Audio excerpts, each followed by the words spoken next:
हे चिंचेचं कोळ आहे. भजीत घालण्यासाठी हिरवे वाटाणे शिजवून घेतलेले आहेत.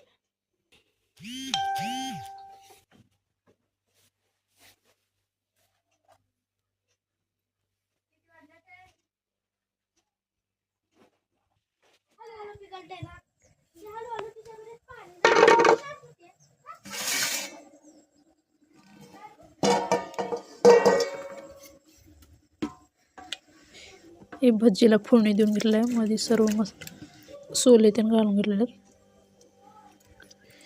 आता ह्याला उकळी आलं का नाही मध्ये हे बेसनचं पीठ कालवून ठेवलेलं घालायचं आणि चांगलं शिजू द्यायचं. त्याला तेल सुटू द्यायचं ना. हे असं पूर्णपणे असं उकळी आलेलं आहे. त्याला असं मी पीठ घालून असं शिजवून घेतलेलं आहे.